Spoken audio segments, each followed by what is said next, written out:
मध्य प्रदेश, पास में आइए। मध्य प्रदेश। बालाघाट मध्य प्रदेश। कुछ लिख के लाई हैं आप हाथ में? जी अरे वाह, मैं देख सकता हूँ उसको? जी जरूर। बेटा इसमें मेरे सवाल है। 7% लिख के लाई हो आप। हाँ। आपको ये नहीं लगा कि हम गुरुजी से पूछेंगे बताएंगे या नहीं बताएंगे? 7% तो बहुत होते हैं बेटा। ये मेरे जीवन के वो प्रश्न हैं जिनका उत्तर मैं बहुत समय से खोज रही हूँ। आपने और क्या समस्या लेके आई बेटा? मेरे माइक से बोले। मौक्किल है, हैं? मेरे मौक्किल राफ्ता, वो मेरे साथ मतलब हमेशा- समझ नहीं आया बेटा, क्या बोल रही हैं? मेरे ऐसे बोलिए, साथ- ऐसे बोलिए, बोलिए बहन, क्या बोल रही हैं? मेरे साथ एक मौक्किल है राफ्ता, वो मेरे साथ हमेशा रहेंगे या नहीं, उनकी शक्तियाँ कैसे बढ़ाऊँ? और मेरी छोटी मम्मी है, उनने मेरी और मेरी मम्मी के ऊपर जानलेवा हमला और मेरे पापा पे मोहिनी की है या नहीं, और वो दूर कैसे करूं गुरुजी? मेरे पापा मुझे लौटा दीजिए, मैं बचपन से उनके लिए बहुत। स्क्रीन पर देखें, हमने लिखा जिंद, रफ्तार जिंद, शक्ति का साधना, मुसलमानी शक्ति आप चाहती हैं, जिसे आप पति के रूप में चाहती हैं, क्योंकि वो आपके साथ निरंतर पति के रूप में ही रहता है, जो आपके साथ रिलेशन, संबंध, स्पर्श रखता है। जी आप चाहते हैं कि मेरी किसी पुरुष से शादी ना हो, मेरे जीवन में वो ही रहे। जी मसौल है ना? जी। आपने किसी मजार से ये शक्ति प्राप्त की है, वो शक्ति निरंतर आपके साथ रहती है। कभी किसी एक लड़के से आपका लव हुआ करता था, वो लड़का किसी आपको मुसलमानी मजार पर ले गया था, वहां से उसने मोहिनी वशीकरण डाल अपने देवता आपके ऊपर चढ़ा दिए हैं। उसने नहीं किया, वहां से चढ़ गए हैं, वो आपको वहां मजार पर ले गया था, और इसलिए गया था कि शक्ति का साक्षात किसे कहते हैं, आपको इसलिए लगा गया था क्योंकि आपका घर वालों की तरफ मन ना हो, आपका किसी तरह डिस्टर्ब ना हो, आप हमेशा के लिए मेरी बने, और ईश्वर पर विश्वास हो या अल्लाह पर विश्वास हो, इसलिए वो एक मजार ले गया था। वहां से उसने आपकी ब्रेन वॉश किया और आपके ऊपर मुसलमानी शक्ति चढ़ा दी, और वो वहां से एक जिंद प्राप्त हुआ उस मजार से। जी फिर उसको आपने, जिस लड़के को आप प्यार करते हैं, उसको आपने छोड़ भी दिया है, जी, लेकिन वो जिंद उसी समय आपको सम्मिलित हो गया, आपके शरीर में आ गया, और आपके साथ समय समय पर ज्ञात कराने लगा कि मैं तुम्हारे साथ हूं, मैं तुम्हारे बिस्तर पर हूं, मैं तुम्हारे भोजन में हूं, मैं तुम्हारे घूम रहा हूं, मैं तुमको जो फील करा रहा हूं वो मैं करा रहा हूं। तो आपको लगता है कि वो रफ्तार जिंद मेरे साथ रहेगा, वो जिंद मेरे साथ रहेगा, तो हमारे जीवन में बहुत सारी शक्तियां जागृत होंगी और दरबार भी चला सकते हैं, लोगों को जन सेवा कर सकते हैं। जी यही भाव है ना? जी। चलिए आइए देखिए स्क्रीन पर, आपको ये शक्ति प्राप्त होगी, लेकिन आपने उसको स्वीकार किया है, तो हम हटाने वाले होते कौन है? लेकिन संभवतः में ये आपके जीवन में रहने से अधोगति होना तय है, देवगति नहीं होगी। आप श्रीवास्तव कुल से हैं जी, आपकी मम्मी ब्राह्मण कुल से हैं जी, आपने प्यार मुस्लिम कुल में किया है, जी, अब आप मुस्लिम संप्रदाय में रहकर एक जिंद के साथ अपना जीवन यापन करना चाहते हैं, तो जो अपना अपना शौक है, कोई डॉगी से शौक करता है, कोई घोड़े से करता है, तो कोई कछुआ से करता है, कोई छिपकली से करता है, तो कोई सर्प से करता है, तो कोई विषखापड़े से करता है। लेकिन मैं तो नहीं कहूंगा कि ये आपको करना चाहिए। एक बेटी हो, हम तो चाहेंगे कि आपको अच्छा सद्बुद्धि आए, और मैं इसको दूर करा सकता हूं यदि आप चाहेंगी तो। आपके जीवन में एक अच्छा वर आए, अच्छा लड़का मिले, अच्छा जीवन साथी मिले, हिंदू का धारी लड़का मिले, श्रीवास्तव कुल में मिले, ब्राह्मण कुल में मिले, वैश्य कुल में मिले, चारों वर्णों में कहीं भी मिले, तो ये अच्छा है। लेकिन आपको प्यार है, पूर्व जन्म की कोई कहानी जुड़ रही है, तो मैं नहीं कह सकता हूं। आइए, आपने दूसरा पॉइंट कहा कि हमारी चाची ने या ताई ने कुछ कराया है, तो सुनिए, स्क्रीन पे आप देख लीजिए, और इसके बाद मैं बता देता हूं। देखिए, आपके घर में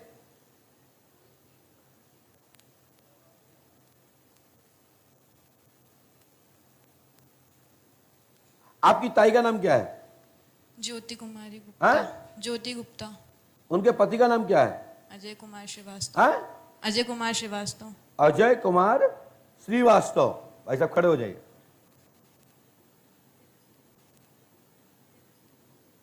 आप पढ़िए, यहां ये चश्मा लगाइए, क्या लिखा है? ये लिखा है? कहां लिखा है? बैठ जाइए। साथ ही आपने अपनी पत्नी को त्याग रखा है, पत्नी में प्यार प्रेम नहीं है? बोलो हाँ या ना, माइक से बोलिए। नहीं है। आपकी जेब में भी एक पर्ची है, निकाल दीजिए। ऊपर निकल के आ जाएगी आपसे। आप ये आ गई, खोल दीजिए उसको।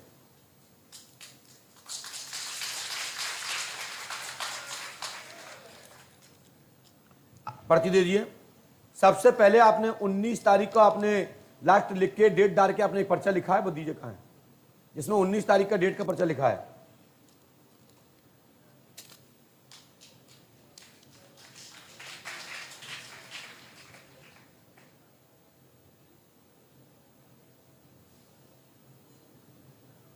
आपको 19/2 दिख रहा है भैया? जी हाँ। आप सोच लो, जब मुझे तारीख पता है तो आपके विषय में पता। सादर नमन गुरु जी। समाचार इतने पढ़ेंगे तो हो जाएगा कल्याण, तनाव खत्म होगा, घर में सुख शांति होगी, पंडों का दाम 5 अमावस्या करो। आप अपनी पत्नी को प्यार देना चाहते हो या नहीं? देना चाहते हो। और नहीं देना चाहते तो आपकी पत्नी बहुत दूर निकलने वाली है। पत्नी आई आपकी? नहीं आई साहब। नहीं आई है। आपकी पत्नी आपके ही मित्र, आपके ही बीच का नमीन के साथ जाना चाहती हैं, उससे शादी करने की इच्छा रखती हैं। क्यों रखती हैं? क्योंकि आप पत्नी का प्यार, पत्नी का भाव नहीं रख रहे हैं, और वो पत्नी आपके प्यार के लिए तड़प रही है। जब आप प्यार नहीं दे रहे हैं तो उसका दिमाग बाहर की ओर जा रहा है। तो आप क्या किसी नवीन को जानते हैं? नहीं जानता। नहीं जानते हैं।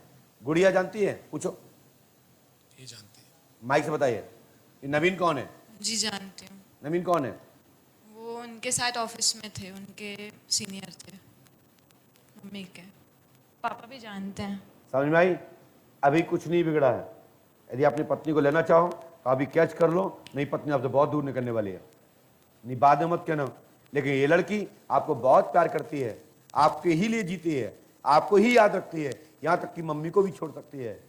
लेकिन आप पत्नी को प्यार करते हो तो आप, अभी भी मैं आपको टाइम दे रहा हूं, ले लीजिए, नहीं तो पत्नी नहीं मिलेगी। और जिस पर आपको डाउट है ज्योति पर, तो आपका शंका जिस पर है उससे दूर रहना चाहिए। मैं नहीं कहता कि ज्योति ने कोई चक्कर कराया, यह बात सत्य है कि पर्चे में आया कि ज्योति नाम की व्यक्ति पर आपको शंका है, किसने कराया है। तो शंका वाले व्यक्ति से, किसी के प्रति भी शंका हो, उससे कई गुना दूर हो जाना चाहिए, नहीं तो धोखा प्राप्त होता है। इसलिए मैं इतना ही कहूंगा, शंका वाले से दूर रहिए। ठीक है? ज्योति आपके लिए ठीक नहीं है और इसी के चक्कर में आप पड़े हैं। राइट? आपने ज्योति के चक्कर में तो अपनी पत्नी को छोड़ रहे हो ना। माइक से बोलिए। जी हाँ। है? जी हाँ। धन्यवाद। जाइए।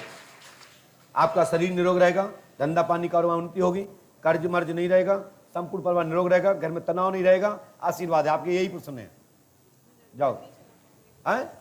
दरबार चला सकती हो।